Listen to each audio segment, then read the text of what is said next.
Breaking చూస్తున్నాం. హైదరాబాద్ కూకట్పల్లిలో food poison కలకలం రేపుతోంది. ఒకే రకమైన విరేచనాలతో తీవ్ర అస్వస్థతకు గురయ్యారు 11 మంది బాధితులు. అయితే వీరంతా కూకట్పల్లి పరిధిలోని పలు కాలనీలకు సంబంధించిన వారిగా తెలుస్తోంది.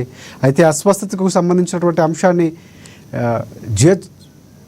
జిహెచ్ఎం ఎంహెచ్ఓకి రామ్దేవరావు ఆసుపత్రి అధికారులు సమాచారం ఇచ్చారు. 11 మంది లో బీపీ విరోచనాలతో ఆసుపత్రిలో చేరారని అధికారులు వెల్లడించారు. ప్రస్తుతం ఒకరి పరిస్థితి విషమంగా ఉండగా మిగిలిన వారు సేఫ్ అని తెలిపారు.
రైట్. హైదరాబాద్ కూకట్పల్లిలో ఫుడ్ పాయిజన్ కలకలం రేపుతుంది. ఒకే రకమైన విరోచనాలతో తీవ్ర అస్వస్థతకు గురయ్యారు 11 మంది బాధితులు. అయితే వీరంతా కూకట్పల్లి పరిధిలోని పలు కాలనీలకు సంబంధించిన వారిగా తెలుస్తోంది. అయితే అస్వస్థతకు సంబంధించినటువంటి అంశాన్ని జిహెచ్ఎం ఎంహెచ్ఓకి రామ్దేవరావు ఆసుపత్రి అధికారులు సమాచారం ఇచ్చారు. 11 మంది లో బీపీ విరోచనాలతో ఆసుపత్రిలో చేరారని అధికారులు వెల్లడించారు. ప్రస్తుతం ఒకరి పరిస్థితి విషమంగా ఉండగా మిగిలిన వారు సేఫ్ అని తెలిపారు. ఇదే అంశానికి సంబంధించి పూర్తి అప్డేట్స్ అందించేందుకు మా హైదరాబాద్ ప్రతినిధి రమేష్ మనకి ఫోన్లలో సిద్ధంగా ఉన్నారు. రమేష్, చెప్పండి. కూకట్పల్లి సర్కిల్ పరిధిలో 11 మందికి తీవ్ర అస్వస్థతకు గురైనట్టుగా సమాచారం అందుతోంది రాజశేఖర్. ముఖ్యంగా వీళ్ళ 11 మందికి సంబంధించి విరోచనాలతో వారంతా అవస్థ పడుతున్నట్టుగా ఈ నేపథ్యంలో వారికి రావు ఆసుపత్రిలో వైద్యం అందిస్తున్నారు. 11 మంది కూడా అదే ఆసుపత్రిలో చేరినారు. కూకట్పల్లి సర్కిల్ పరిధిలోని కాలనీలకు చెందినటువంటి వీరంతా కూడా విరోచనాలతో పాటు లో బీపీ కారణంగా కూడా ఆసుపత్రిలో చేరడం జరిగింది. ఈ నేపథ్యంలో ఒకేసారి 11 మంది కూడా ఇట్లాంటి విరేచనాలు అట్లాగే లో బీపీ సేమ్ సింప్టమ్స్ ఉన్నటువంటి అవస్థ పడుతున్న నేపథ్యంలో రామ్దేవరావు ఆసుపత్రి యాజమాన్యం అయితే జిహెచ్ఎంసి చీఫ్ మెడికల్ అధికారికి సమాచారం ఇవ్వడం జరిగింది. ఈ నేపథ్యంలో అక్కడ స్థానికంగా ఉన్నటువంటి అసిస్టెంట్ మెడికల్ అధికారిని కూడా జిహెచ్ఎంసి అధికారులు అప్రమత్తం చేయడం జరిగింది. ముఖ్యంగా ఈ ప్రస్తుతం వర్షాకాలం ప్రారంభమైన నేపథ్యంలో వీటికి సంబంధించి ఈ సీజనల్ వ్యాధులకు సంబంధించి ఏమైనా ప్రభావం ఉందా లేదా మరేనైనా ఇతర కారణాలు ఉన్నాయా అనేది అధికారికంగా ధృవీకరించాల్సి ఉంది. అయితే ఇప్పటికైతే అక్కడ ప్రైవేటు ఆసుపత్రిలో చికిత్స అందించడంతో పాటు వారికి సంబంధించినటువంటి సమాచారాన్ని కూడా జిహెచ్ఎంసి హెల్త్ విభాగం అధికారులకు ఆసుపత్రి యాజమాన్యం అనేది అందించడం జరిగింది. చికిత్స కొనసాగుతూ ఉంది రాజశేఖర్. దాంతో పాటు మెడికల్ అధికారులు దీన్ని ఇటు డాక్టర్లు కానీ జిహెచ్ఎంసి అధికారులు కానీ అసలు ఏ కారణంగా ఒకేసారి తీవ్ర అస్వస్థతకు గురయ్యారనే అంశాన్ని మాత్రం నిర్ధారించాల్సి ఉంది రాజశేఖర్.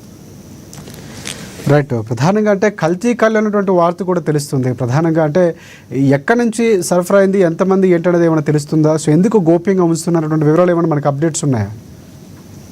కుకట్పల్లి సర్కిల్ కి సంబంధించి ఏదైతే ఆసుపత్రికి సంబంధించి రామ్దేవరావు ఆసుపత్రిలో వీరంతా చికిత్స పొందుతున్నారు. లో బీపీ అట్లాగే విరోచనాలకు వీరంతా ఇబ్బంది పడుతున్న నేపథ్యంలో ప్రాథమికంగా కల్తీ కళ్ళు తాగడం వల్లనే ఈ అస్వస్థతకు గురయ్యారు. వీరంతా ఒకే కళ్ళు దుకాణంలో వీరంతా కళ్ళు తాగినట్టుగా కూడా దాని కారణంగా అక్కడ ఏదైనా జరిగిందా, అల్పజోలం ఇట్లాంటి కల్తీ కళ్ళు కోసం ఉపయోగించేటువంటి కెమికల్స్ ఎఫెక్ట్ అయినట్టుగా కూడా ప్రచారం జరుగుతుంది. అయితే ప్రస్తుతం వీరంతా కూడా లో బీపీ అట్లాగే తీవ్ర విరోచనాలతో సమస్యలు ఎదుర్కొంటున్నారు. అయితే వీరికి సంబంధించి ఒకరి పరిస్థితి మాత్రం విషమంగా ఉందని తెలుస్తుంది. మిగిలిన 10 మందికి సంబంధించి అయితే ఆరోగ్యం నిలకడగా ఉంది. కానీ కొంత లో బీపీ ఇట్లాంటి దీంతో పాటు డిహైడ్రేషన్ తో సమస్యలు అయితే సంబంధించినటువంటి చికిత్సను వైద్యులు అందిస్తున్నారు. అయితే ఆ కల్తీ కళ్ళుతో ఇది ఘటన జరిగినట్టుగా సమాచారం అందుతున్నప్పటికీ దీన్ని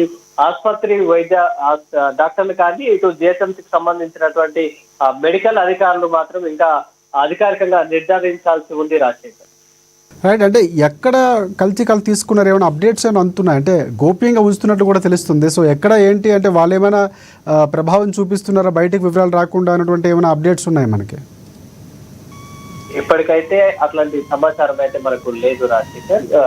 ప్రస్తుతం వారి ఆరోగ్య పరిస్థితికి సంబంధించి ఆసుపత్రి వైద్యులు అయితే ధృవీకరిస్తున్నారు. వారి పరిస్థితి 10 మందికి సంబంధించి వారికి చికిత్స కొనసాగుతుంది. ఒకరికి మాత్రం కొంత అస్వస్థత అనేది తీవ్రంగా ఉంది. మిగిలిన 10 మందికి సంబంధించినటువంటి ఆరోగ్య పరిస్థితి కొంత నిలకడగా ఉన్న నేపథ్యంలో అక్కడ కూకట్పల్లి జోన్కు సంబంధించి అక్కడ సర్కిల్ కు సంబంధించినటువంటి అసిస్టెంట్ మెడికల్ అధికారులు జిహెచ్ఎంసీకి సంబంధించినటువంటి అధికారులను కూడా అలర్ట్ చేయడం జరిగింది. ఇక్కడ జిహెచ్ఎంసీ చీఫ్ మెడికల్ అధికారి పద్మజ వారి అందరికీ కూడా ఇన్స్ట్రక్షన్ ఇవ్వడం జరిగింది. అక్కడ ఏం జరుగుతుంది అనే విషయాన్ని కూడా జిహెచ్ఎంసీ హెల్త్ విభాగం అధికారులు పర్యవేక్షిస్తున్నటువంటి పరిస్థితి ఉంది. నిజంగానే వీళ్ళంతా కల్తీ కళ్ళు తాగి దాంతో ఏమైనా ప్రభావం జరిగిందా లేదా మరే ఇతర కారణాలైనా ఉన్నాయనే కోణంలో కూడా వీరంతా పరిశీలిస్తున్నారు. దాంతో పాటు వైద్యులకు సంబంధించినటువంటి ధృవీకరణ అయితే జరగాల్సి ఉంటుంది.